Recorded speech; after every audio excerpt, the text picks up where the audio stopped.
Okay, Andrea, we are here doing a simulcast for both of our podcasts. I'm really excited about that. How are you? Good. It's so good to connect with you. I am so excited about this episode.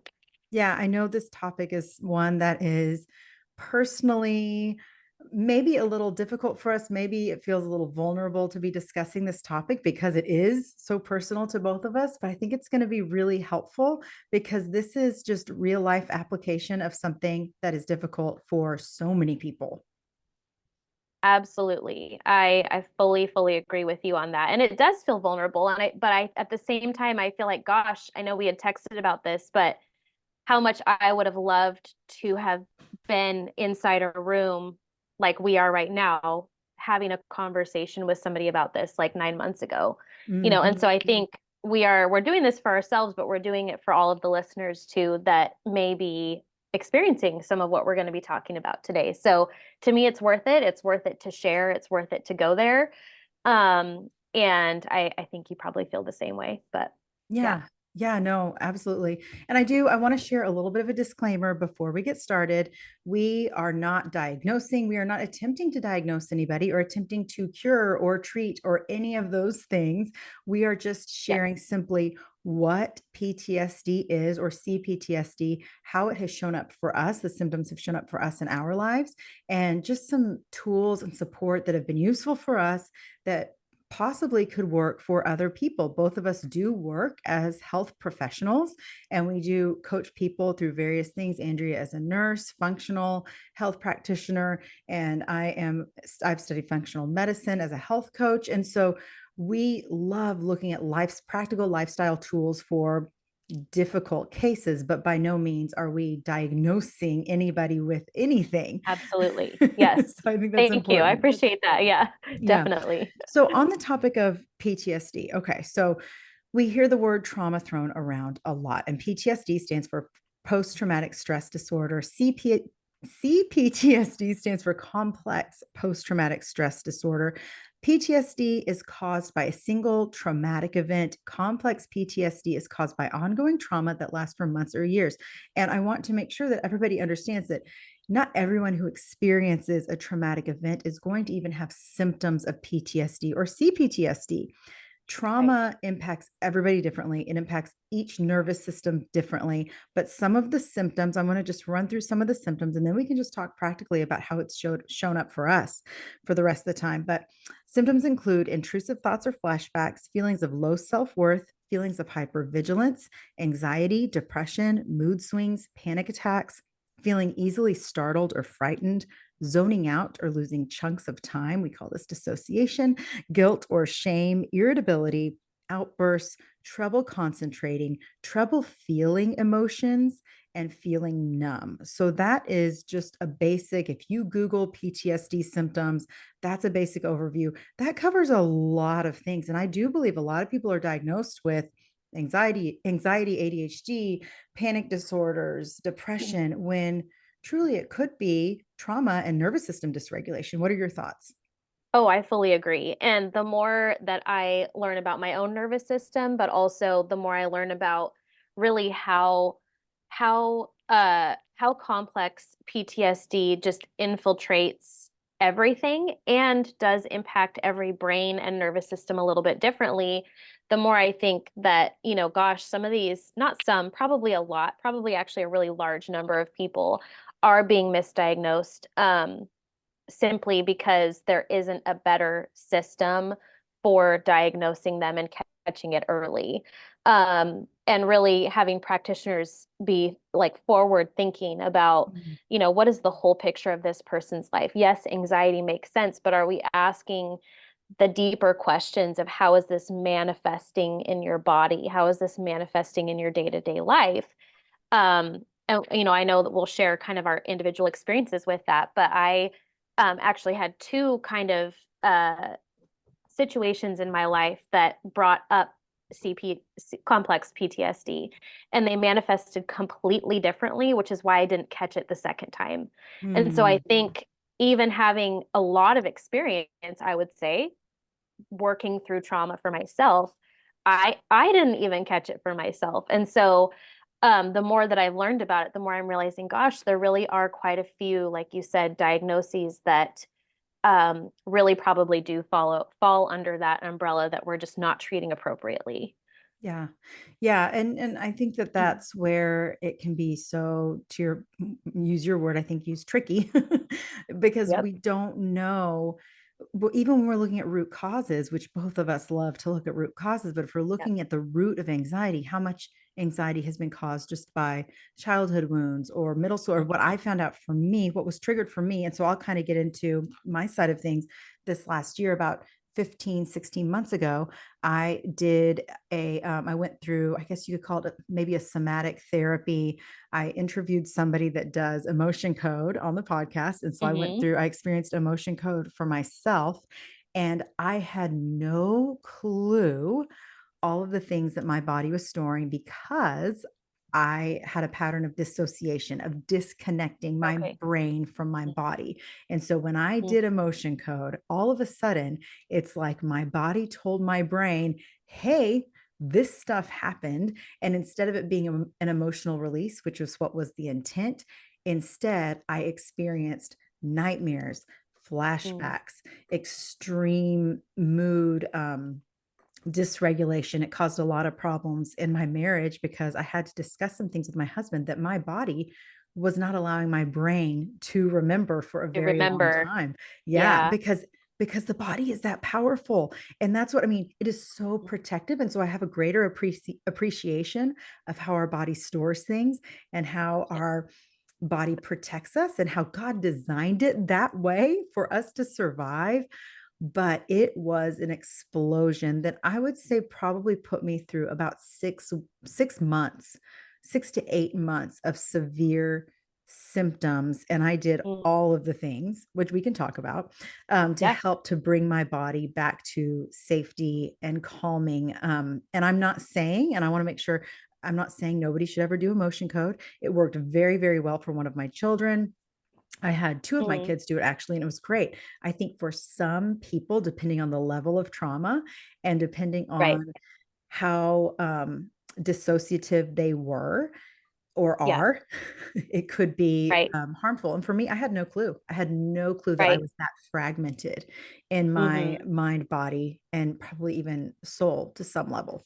So, yeah. Right. And that's the part that we'll probably use this word multiple times that makes it so tricky about trauma is that by its very nature, it is protected. And so, meaning that either our body, our mind, or our spirit is going to be protecting this thing to keep us safe, right? And it's going Mhm. to use the best coping skill that it has at whatever time it happens. So the earlier that it happens, your coping skills are going to mirror like what would be developmentally appropriate for that age, Mhm. right? Mhm. And so, again, I'm not a therapist, so there are plenty of therapists that could say that way better than I do.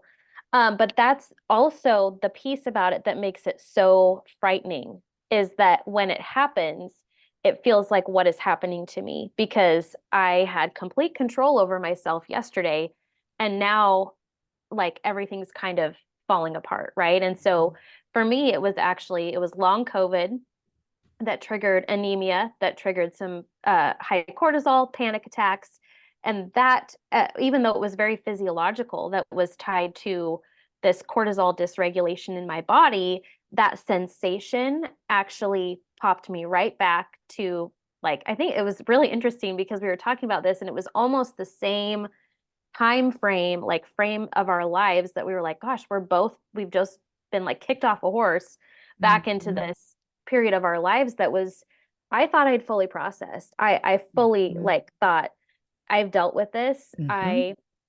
But it was the sensations in my body were so familiar and similar to my initial diagnosis of obsessive compulsive disorder that that it was like I was reliving that all over again. And so I had to process even the trauma of that initial diagnosis that I'd never processed that before. And so, I'm like having to pull on my 38-year-old brain and trying to, like pull in bigger tools, but the reality was is that there was a lot of work that had to be done And at the same time, I'm experiencing complex PTSD from my daughter's diagnosis of pandas. So it was just this like Mhm. stacking on of awful. Um, and really just having to kind of one layer at a time work through it and Yep. be really patient with my body and my mind. And I wish there was like a magic button that we could push, right? That's Right. like, okay, I know that's there. Let's put it back in its box, file it away. Mhm. But that's not how it works. So, Yeah, there were so many times I just wanted to press fast forward. Can I press fast forward mhm, and make it through the season? Because I knew if I could make it through, I would be better. But it yes. had to be day by day, being patient to your word. And we talked even a Yep. little bit when we were texting about this, self compassionate, like going, okay, Yep. I have got to have some compassion for myself. And, you mentioned being stuck and whatever age that trauma occurred, being stuck there. One of the things that my therapist noticed with me, and I brought my husband in on a session when it was just becoming so difficult. She was like, I think she asked my husband, she said, "Do you ever feel like you're talking to a teenager?" And that's exactly, teenager Yep. Erin was running the show for a long time. It was my teenager self Yep. that was scared, that was confused, that didn't Yeah. understand what was happening. And it was really hard to separate into adult Erin anytime, because that was all real time. And that's the thing about trauma. Trauma is real time to your brain when Yep. it's flaring like that. And so for me, it was Hmm. this being easily startled, feeling easily frightened, on edge, like kind of looking around corners Hypervigilant. almost. Yeah, that Yes. hypervigilance. And that Totally. impacted my physical body. And so Hmm. even to the extent where my energy was fluctuating throughout the day, where I was either completely wired or wiped out, one of Yep. the extremes, right? I'm sure Totally. I was going from fight or flight to extreme freeze. And freeze is my Yep. default. Freeze is my mode, where it's just my whole Mhm. body shuts down, my heart rate goes down. That's kind of where I go to. But I was having trouble sleeping, and that never happens for me. So my Yeah. sleep was really disrupted. So that impacted everything during the day. And then Right. and then the other thing that was really interesting for me was I added weight. Now I don't weigh myself. I haven't looked at the number on the scale for yeah, close to 5 years now, but clothes fit tighter. And I was like, this is Mm. weird. Nothing Right. has changed. If anything, I might be eating less, right? Like, or just Because you're erratic. stressed out. Yeah, Yeah. erratically. Yeah. Yep. But clothes were tighter. I felt puffier. It was so strange. And that was another time, right, to be self compassionate, going, okay, my body is preparing by storing whatever it is I have on my Yes. body, it is storing it. So that was fascinating. Yeah. What are some other physical symptoms that you experienced other than, I mean, you mentioned the nutrient depletions?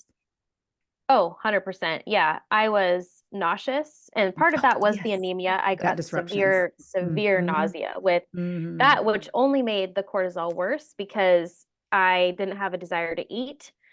And so I had to force myself to eat, every 2 to 3 hours to regulate my blood sugar so that my cortisol wouldn't get triggered. And Hmm. so that honestly, that took about 9 months after long COVID before the nausea abated. So it took me almost 9 months to get my iron back to where it normally was, like a healthy level to where I wasn't feeling nauseous all the time.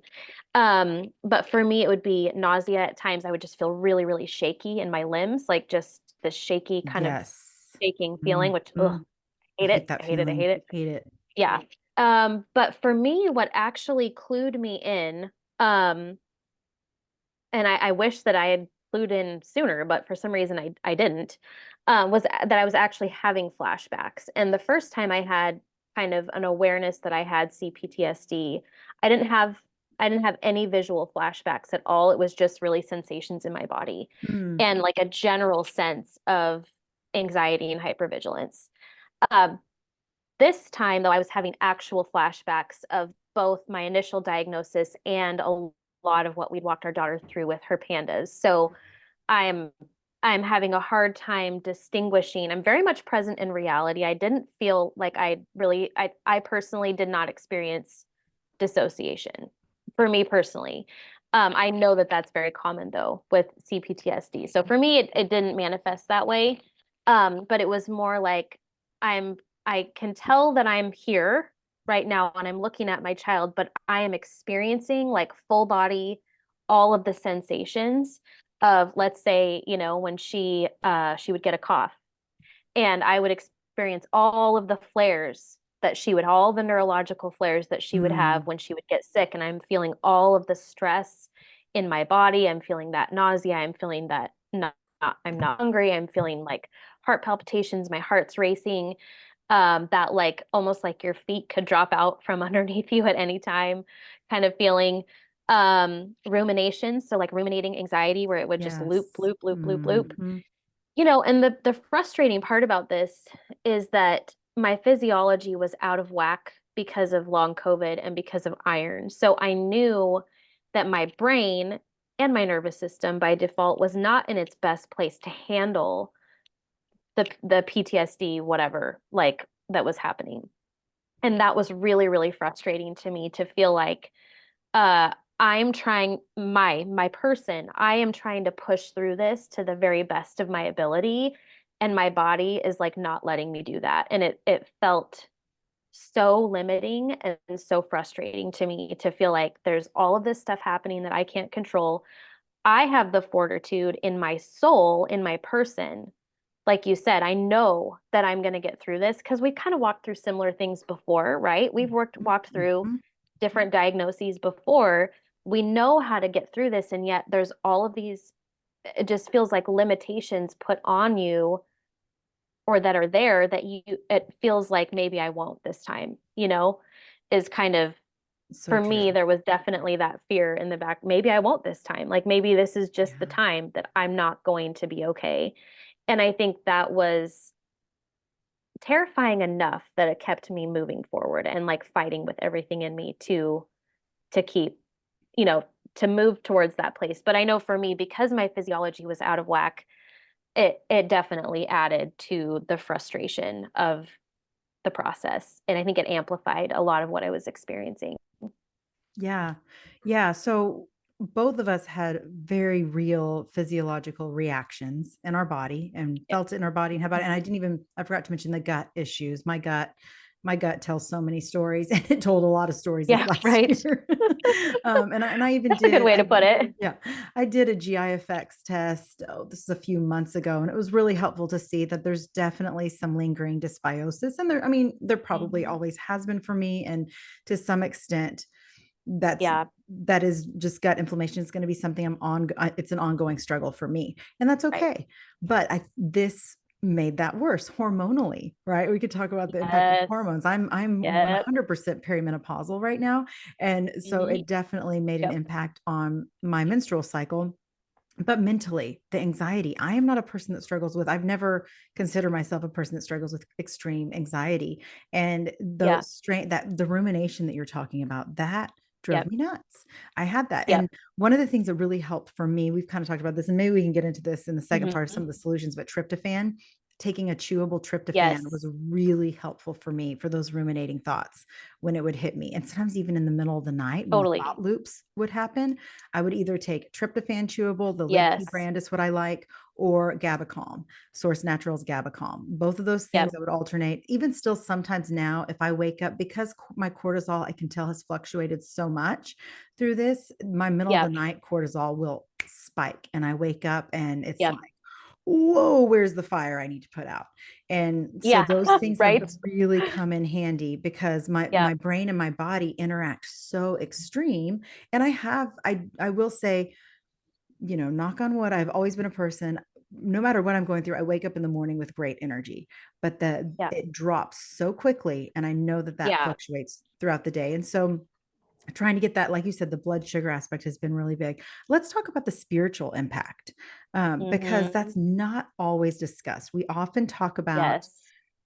body and brain and all of that. But both of us are believers. Both of us Yeah. believe strongly in the power of God's word and what the Bible Yes. has to say about things. And so, what kind of impact did this make on your spiritual life? Ooh, man. Like what didn't it impact in my spiritual life? I Right. think is a better way to say it. I Hmm. think I think that there's no way to walk through trauma and not have it impact you spiritually. And for me, what that meant was that it really stripped away any performance that I had, Mm. like any performance beliefs that I had about God still.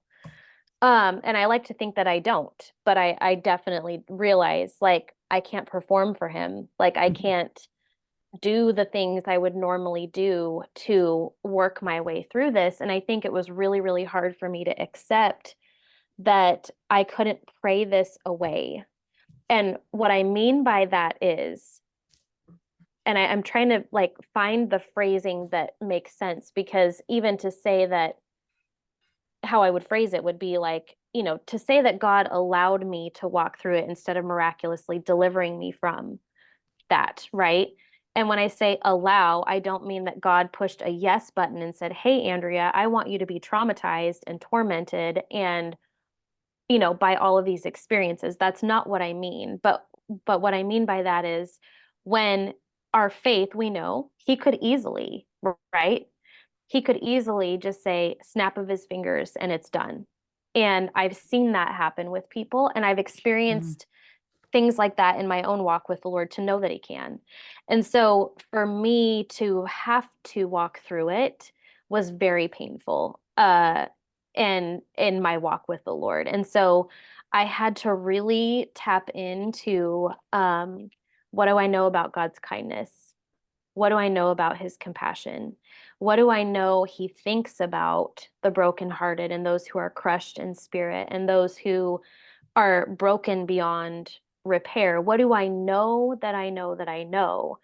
And I didn't always know. Like during that process, there were many, many, many times and days where I just had to say, God, I don't understand, Mhm. but I'm gonna trust you anyway.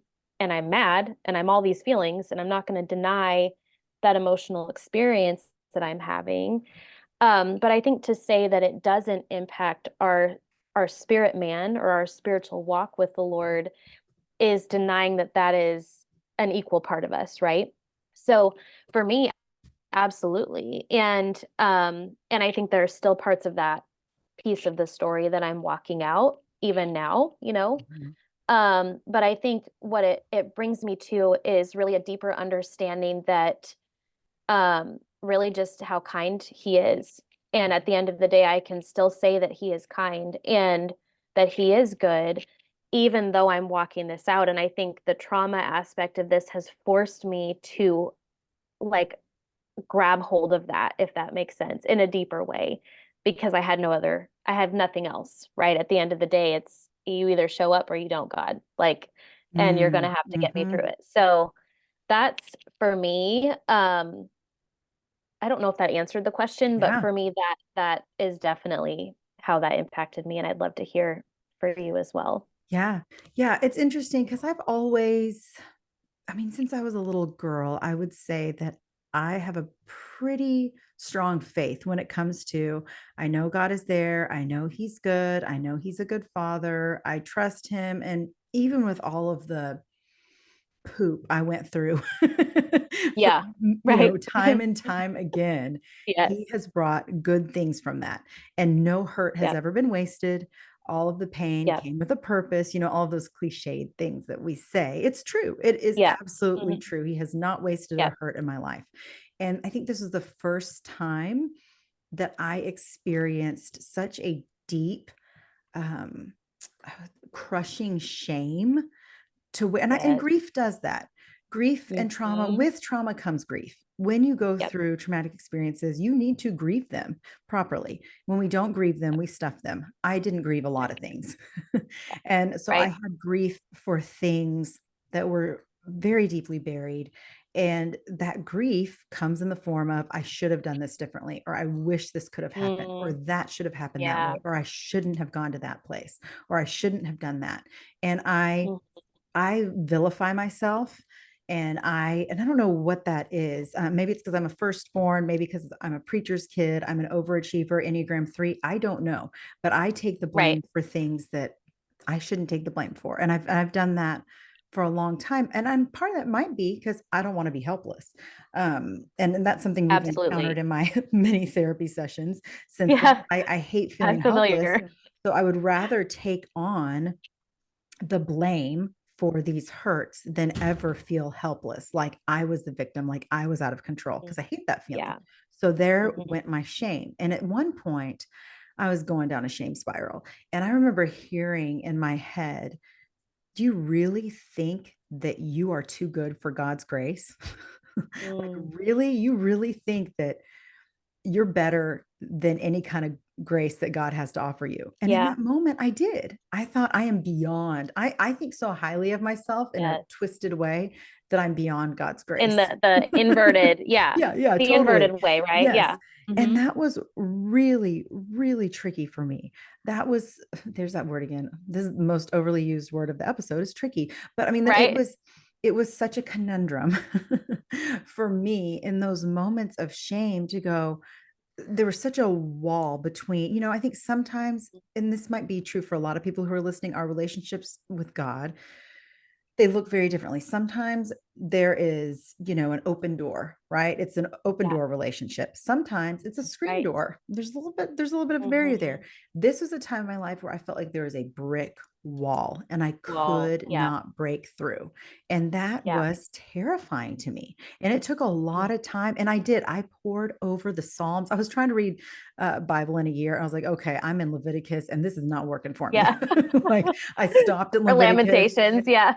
I was like, I can't. I've got to be reminded, to your point, of Yeah. God's goodness and his kindness and his mercy and his steadfast love. And so I Right. stayed in the Psalms for a very long time. And that gave me comfort because then I was reminded that even though all of these bad things happened, and even though like David himself experienced tons of shame, right? And Yes. he did some really shady things himself, even though God still offers kindness and Yeah. comfort, and so many verses about him being our hiding place, our protector, our Mm. rescuer, all of those brought me a lot of comfort. But I had to break down a barrier. I definitely put up a protective barrier. And that is true for most of my relationships, when I am in that. And I think all of us, when we're in a depression, Yeah. when we're experiencing a lot of Self-protected. mental health Yeah. issues, we put up Hmm. walls with the people that we love. And it takes Yep. really strong people and thankfully a very strong and powerful God to break through Yes. those walls. So that was how it Yeah. manifested for me spiritually. Absolutely. And you nailed it with the shame piece. The actually I felt like the Lord was talking to me about that yesterday of like, hey, there's shame's Mhm. talking to you right now. Mhm. And it was that the shame of I should still, which makes me mad, like irritated with myself, but it's that shame still of like I should be able to fix it. I should be able to pray it away. I should be blah Mhm. blah blah blah blah, right? And I think that that is a very relatable experience for people who are walking through something like this because not only do you have the shame of the initial, maybe the initial trauma, right? That develops those core beliefs about whatever the circumstance or self, God, people. But then we have the shame of how it's manifesting now and what we can't fix or change. And for me, when shame is in the way, and this is something that I really feel like the Lord's like highlighting, circling, pointing big neon arrows Mhm. to right now currently, is when shame is in the way, we cannot experience his compassion. And whether that's through him, like through, our spiritual senses or through other people. Or from ourselves, like the Mhm. compassion that I Mhm. extend towards myself. Hey, Andrea, this anxiety makes sense today. You've been triggered. Right. Like, Yeah. take deep breaths. It's okay, walk through it. Just, be present with yourself, whatever that looks like. I can't offer that to myself if I'm still operating from a place of performance and shame. And I think, I think we cannot heal without self-compassion, without the compassion of other people. And we can't receive that compassion if we don't allow that shame to kind of come down, like the wall of shame, the whatever self-protective, however you would describe that. Um, if we're not willing to even just let it peek just a little bit, right? Peek over Mhm. the top, it's going to be very, very hard to experience self-compassion, but we can't heal without it. And so it's that, uncovering those different layers. Yeah, yeah. Shame's a liar. Shame is a big fat liar. And I think it Yep. was maybe Richard, my husband, that said shame never tells the truth throughout this. He's like, Yep. it's never telling the truth. And that's Yep. something to remember. If those feelings, like I am bad, I am the worst of the worst, I am beyond God's grace. That's shame talking. I'm never Yes. I'm never gonna, crawl out of this, and nobody's ever gonna see me the same way, or all of those Right. feelings that we have, like I've been exposed, or that lead us into this shame cycle, because it can become a cycle. Yeah, Those are lies. They're not totally. truth. And No. there are no Bible verses that back up that it's really good to shame yourself. Like there's just No. nothing. It's a terrible motivate. It's Instead, a terrible I mean, I motivator. think about Yeah. Romans 8:1, there's no condemnation. No condemnation. Right. God is not a God of condemnation.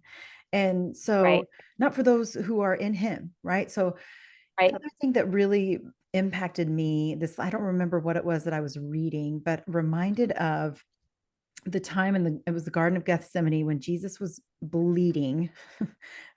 He was sweating blood. That's what it was. He was Yeah. sorry, my brain, there you go. My brain is going faster than my mouth. Yes, he That's was in the okay. garden and he's sweating blood because he was experiencing so much emotional agony that it was showing up in his Yeah. physical body. And that was really helpful for me. I don't know why that just clicked on like a light bulb, like, oh, Yes.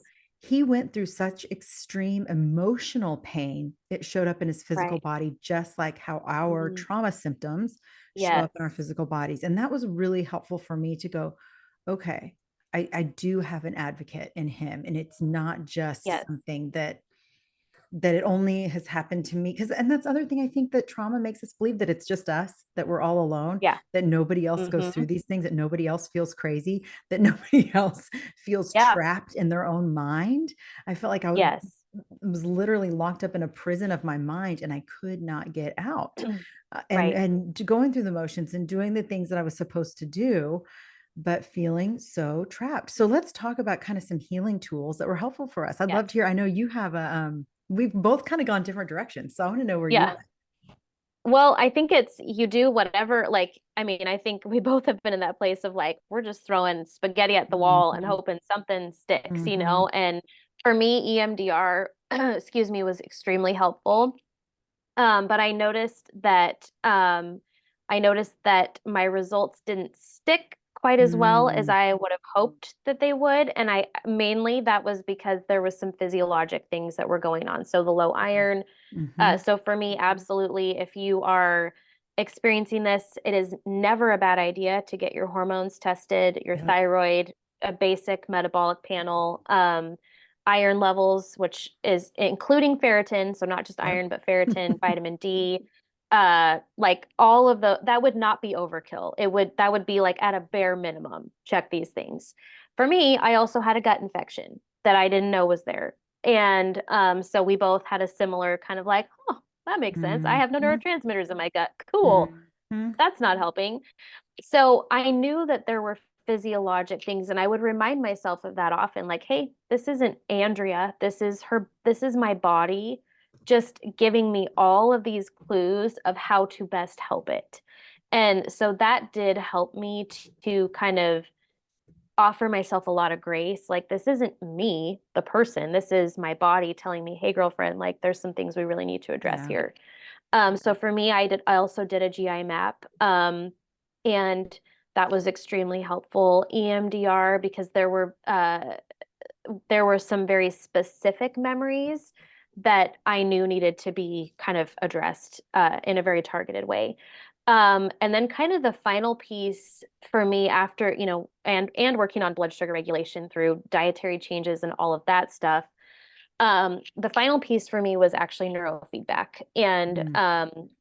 I don't know if we want to spend a lot of time on that, but neurofeedback for me was basically, hey, let's take a look at where the dysfunction is happening in your brain. What's actually going on that's contributing to the symptoms? Because the two symptoms I could not get rid of was insomnia.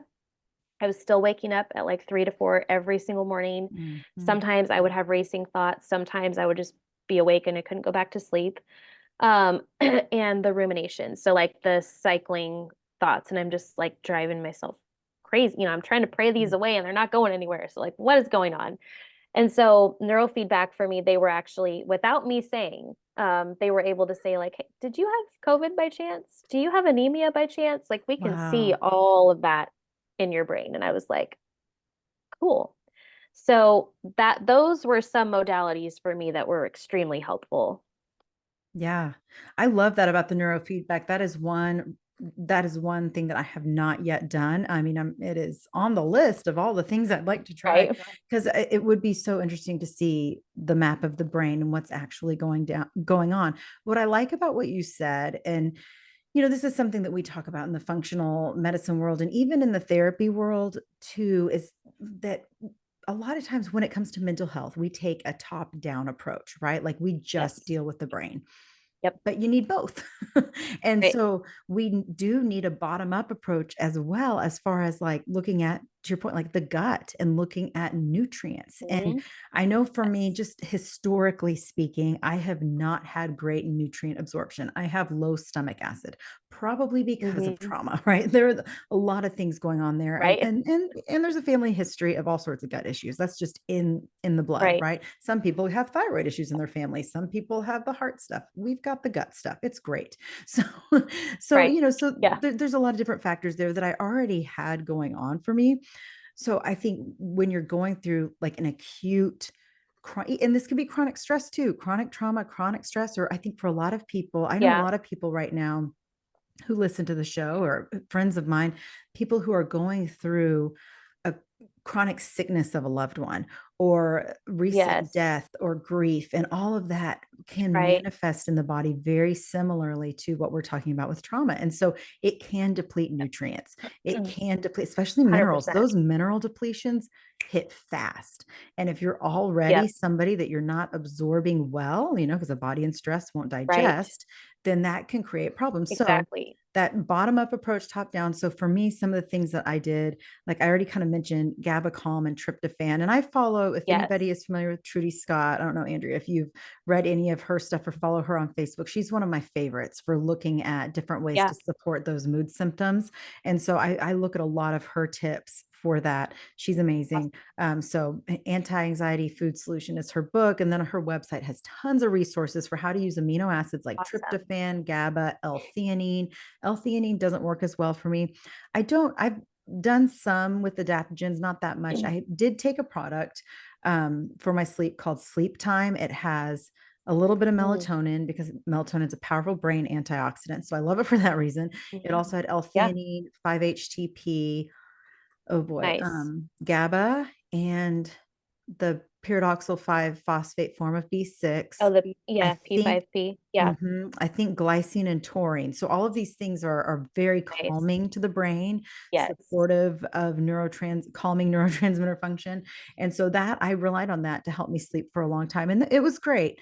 Um, One of the things that I recently added in, have you ever used Calms Forte? I think that's how you say it before. It's a Yes. homeopathic.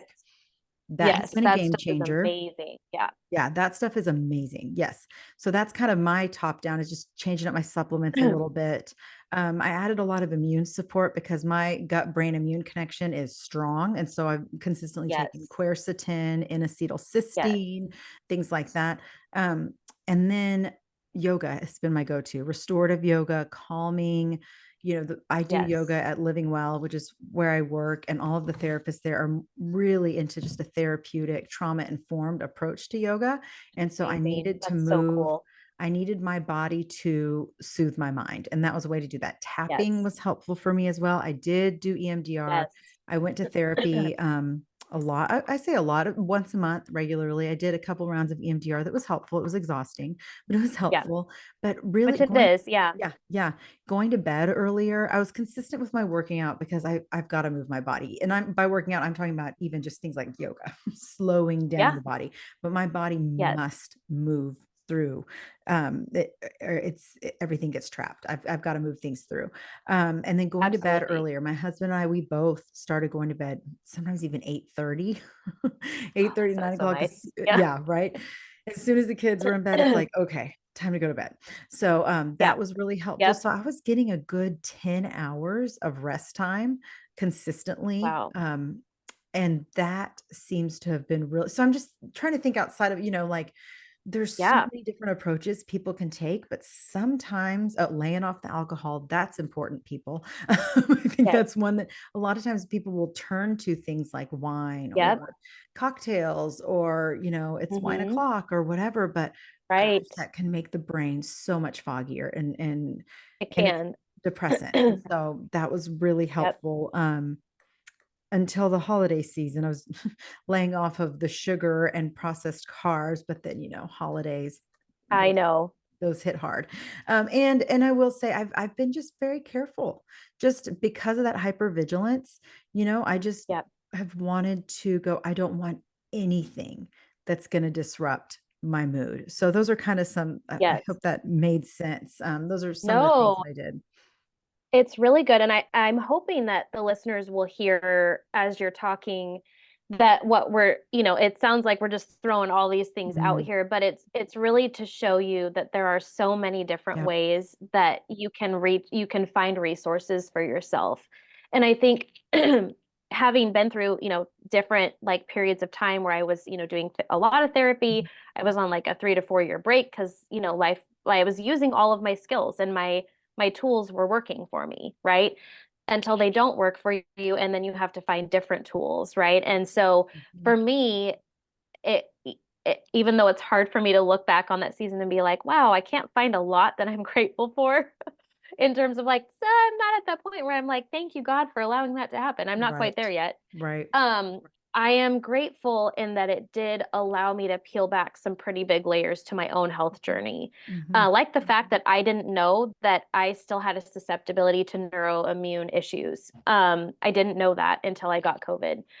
And wouldn't have, I mean, you'd think like having walked my child through that it would be kind of a no-brainer, but it just it didn't click for me. And so knowing that there are number one, people that you can reach out to that understand the physiologic and physical demand of trauma on the body is enormous. And so having the right tools and the right approach is extremely important. I had to, kind of work my way up to even eating certain things that I knew I was deficient in because I also had the nausea component of it. So it Mm, was having to be really gracious with myself, knowing that I needed to move my body, but I couldn't move too much because that would spike cortisol, and so it's like finding what mhm. feels good. And it really did force me to like tune in to my body and like, how am I feeling?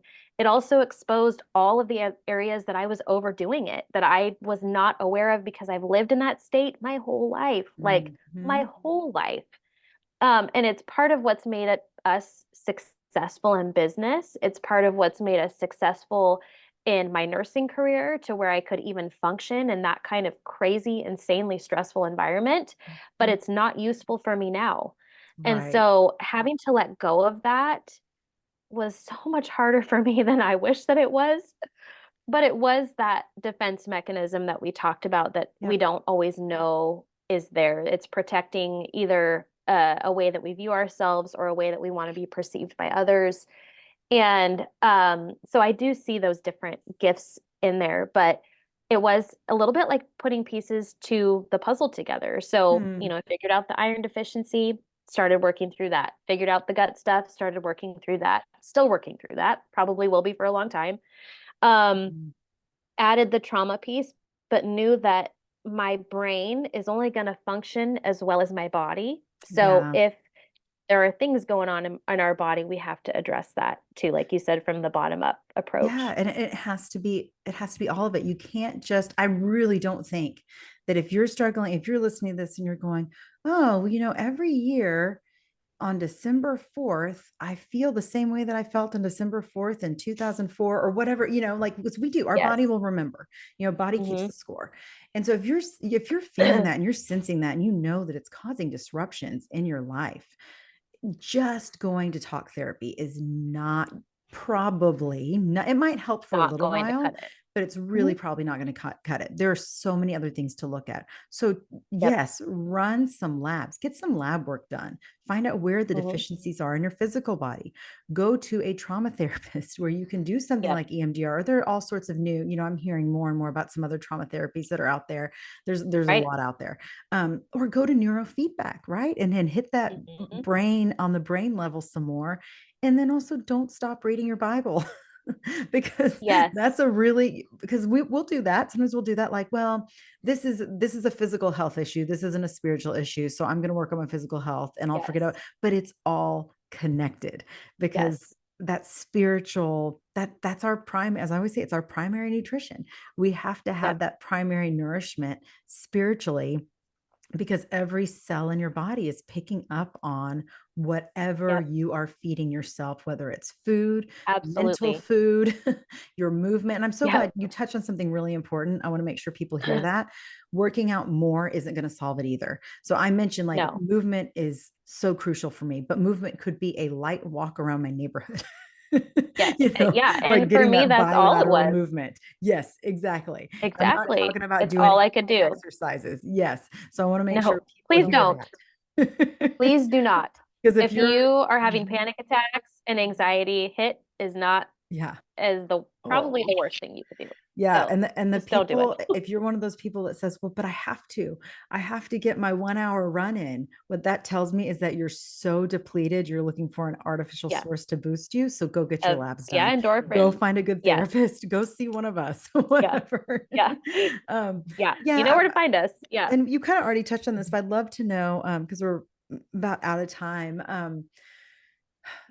It might be hard to see full picture now, probably still is, but what would you say is your biggest takeaway from this whole experience? Ooh, gosh, I'm glad we're talking about this today and not yesterday because I feel like I just had a big light bulb come on today-ish about Mm, this. And I think it's I don't even know how to nutshell it, but I think it's that we are so innately worthy of love and we mm, are worthy of compassion. We're worthy of God's kindness.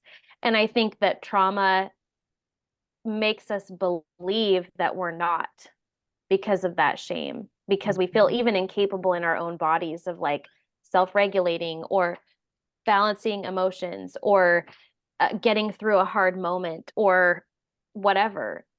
And it makes us feel all of those things, right? And so I think what I'm coming to learn is that no matter what state I'm in, even if I don't want to be here in that state, mhm, um, I am so worthy of God's affection and his love that he is willing to be here with me in this place of suffering, and he is willing to not rush me through it, and he's more than willing to sit with me in it.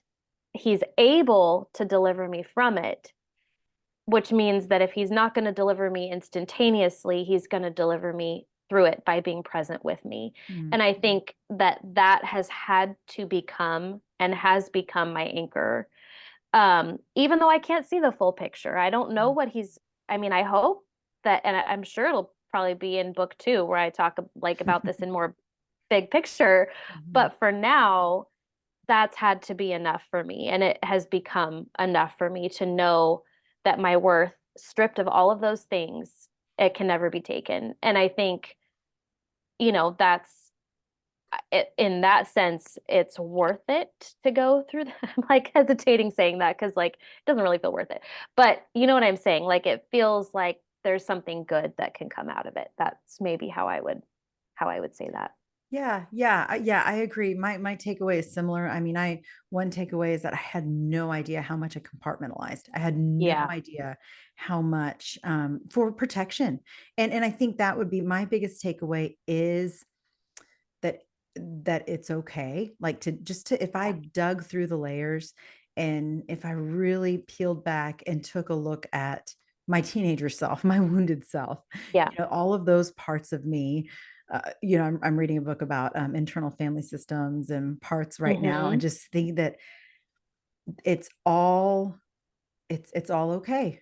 and I'm Mhm. okay, and I'm okay. I'm not alone. That's been a huge takeaway, is that I'm not alone. And even this Yeah. Christmas, I think, I don't know when this is going to air, but looking at that whole Emmanuel, God with us, and that, Yeah. the God of the universe would take on flesh and be born with some stinky animals as a baby, the most helpless, like as helpless as I have felt. I'm just Yeah. imagining that kind of helplessness is what he Right. chose, so that we would see that we're not alone, right? So that Right. that Wow. chosen Yeah. helplessness is so that I don't have to be helpless, and that Yep. he has been right there. So that's So probably good. been, and I'm still piecing through that. I know, like both of us um, have have seen fruits in different ways and seen Yeah. glimmers. Yes. Even Right.